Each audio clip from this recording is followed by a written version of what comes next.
강원도 준비위원회가 효율적인 조직 운영을 위해 도청기구를 개편하겠다고 밝혔습니다. 14개 시군 부단체장은 새로 내정됐습니다.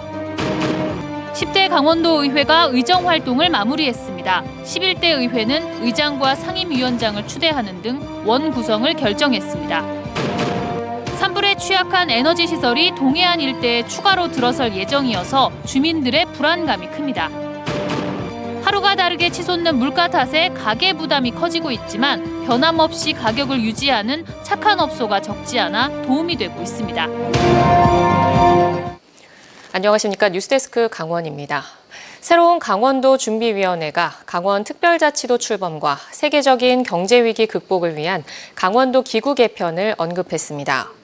김기선 강원도지사직 인수위원장은 기자간담회에서 강원특별자치도를 제대로 완성해 나가기 위한 효율적인 시스템을 어떻게 갖출 것인가 하는 점에 비춰볼 때 제반 시스템을 재정비해야 한다고 밝혔습니다. 특히 경제진흥국, 첨단산업국, 글로벌투자국 등으로 분산된 4개 경제 관련 실국이 방만하게 운영됐다며 통폐합을 언급했습니다. 아울러 레고랜드 건설과 알펜시아 매각에 대해 도민들이 충분히 납득하지 못하는 부분이 있다며 새 도정 출범 이후 조사와 정보 공개가 필요하다고 지적했습니다. 강원도가 강릉시와 동해시를 포함한 도내 14개 시군 부단체장을 내정했습니다. 강릉 부시장엔 김종욱 문화관광체육국장, 동해 부시장에 김규하 자치경찰 정책과장, 속초 부시장엔 김성림 청년어르신 일자리 과장이 내정됐습니다. 삼척 부시장엔 최종훈 자원개발과장, 태백 부시장에 한동구 경제자유구역청 기획행정부장, 정선 부군수로는 원홍식 일자리정책과장, 양양 부군수의 최태섭 도립대 사무국장, 고성 부군수는 박광용 기업지원과장 등을 내정했습니다. 10대 강원도의회의 마지막 임시회가 오늘 폐회하면서 4년간의 의정활동이 마무리됐습니다. 더불어민주당 35명, 국민의힘 11명의 의원으로 구성된 10대 의회가 끝나면서 다음 달부터는 국민의힘 43명, 민주당 6명으로 여야가 바뀐 11대 의회가 출범합니다. 국민의힘이 의석을 절대 다수 확보하면서 의장으로 3선의 권형렬 의원을 추대하는 등 의장단 3명과 상임위원장 6명을 소속 의원으로 결정하고 민주당에는 사회문화위원장 1석을 주기로 했습니다. 지난 3월 대형 산불을 계기로 동해안 일대의 에너지 시설에 대한 대비책 보완이 필요하다고 보도해드렸습니다. 그런데 최근에도 동해안 일대에 에너지 시설이 추가로 들어서면서 송전 시설이 계속 세워질 예정이라 주민들의 불안감이 큽니다. 이하라 기자가 취재했습니다. 울창한 소나무 숲이 뿌연 연기를 내며 삽시간에 타들어갑니다. 줄지어 늘어선 수십 개의 송전탑과 송전선로도 화염에 휩싸였습니다. 지난 3월 대형 산불은 경북 울진과 강원 삼척 일대에 있는 엄청난 면적의 소나무 숲을 집어삼켰습니다. 산림 곳곳에 세워진 송전탑과 송전선로 때문에 산불 진화에 차질이 생기면서 피해가 더 커졌습니다.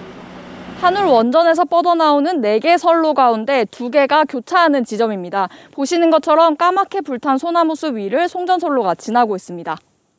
문제는 이 일대에 송전시설들이 또 들어선다는 겁니다. 동해안에 신한울 원전 1, 2호기와 화력발전소 2곳이 건설되면서 송전탑과 송전선로가 추가로 필요해졌습니다.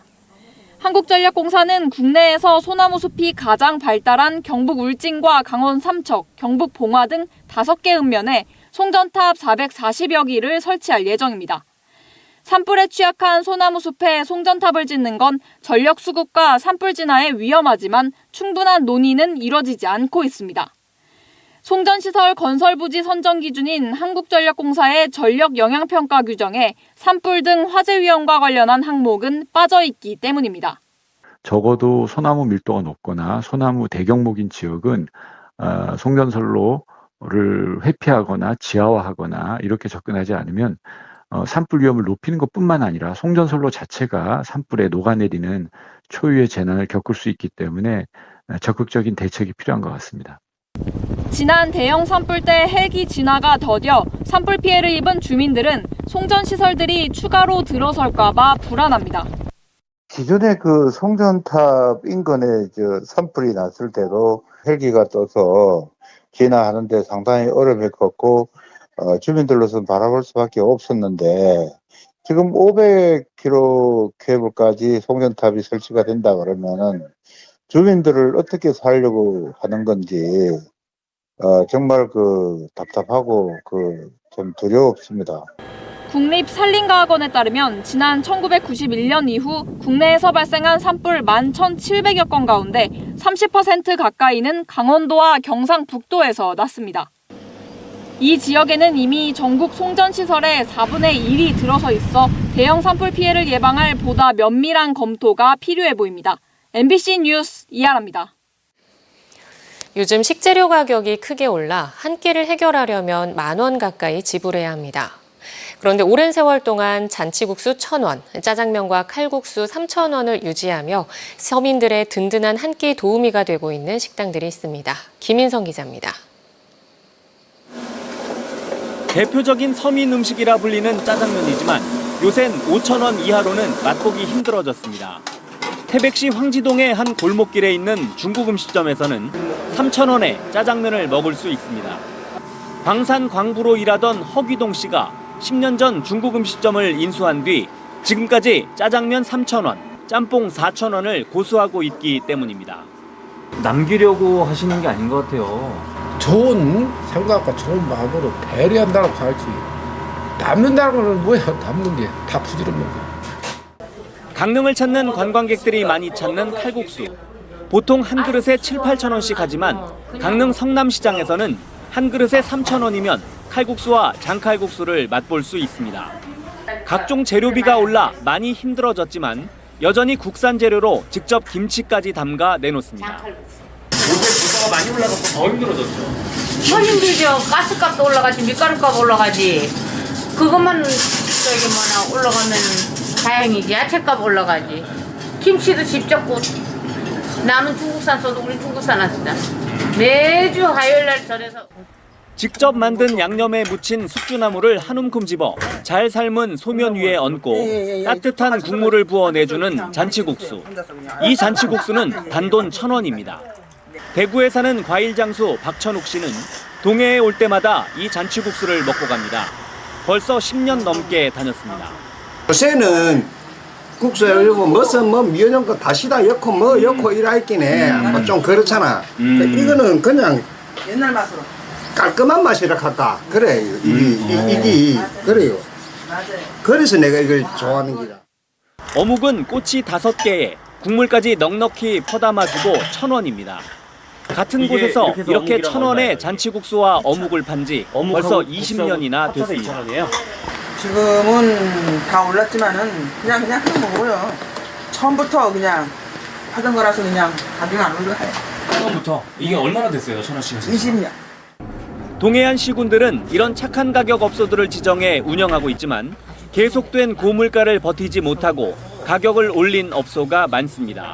그래서 가격 변동을 반영해 정확한 정보를 주는 한편 더 많은 착한 가격 업소들을 발굴할 필요가 있습니다. 착한 가격 업소 이용에 불편이 없도록 시 홈페이지 가격 정보를 재정비하고 지역 물가 안정에 기여하고 있는 착한 가격 업소를 발굴 확대할 계획입니다. 살인적으로 치솟는 물가가 많은 사람들을 힘들게 하고 있지만 착한 가격 업소들은 오늘도 많은 서민들에게 따뜻한 정이 가득 담긴 맛있는 한 끼를 제공하고 있습니다. MBC 뉴스 김인성입니다.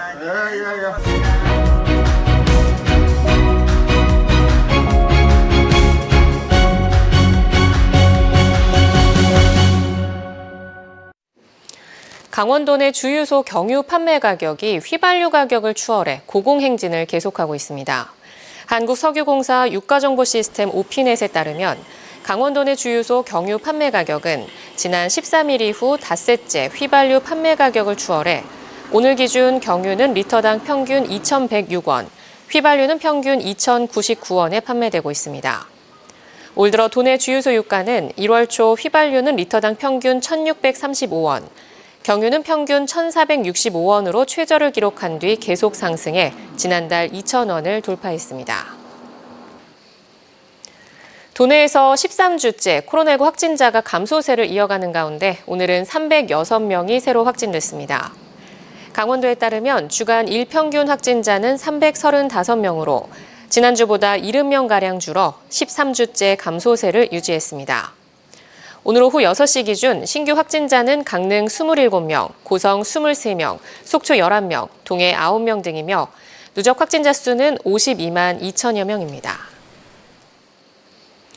2022 실향민 문화축제가 오늘 개막해 오는 19일까지 이어집니다. 한반도 평화통일의 꿈을 품은 도시 속초라는 주제로 속초시 청호동 아바이마을 일대에서 열리는 이번 축제는 오늘 오후 개막식을 시작으로 탈북민 공연과 속초 사자놀이, 북한의 무형문화재 공연 등 50여 개의 프로그램이 오는 19일까지 다채롭게 펼쳐집니다. 또 속초 시립박물관에서는 그리운 고향, 두고 온 산하라는 주제에 북한 지역을 촬영한 사진 전시회도 열리며 이북 5도의 전통가옥 체험도 할 수 있습니다. 강원 뉴스 마칩니다. 고맙습니다.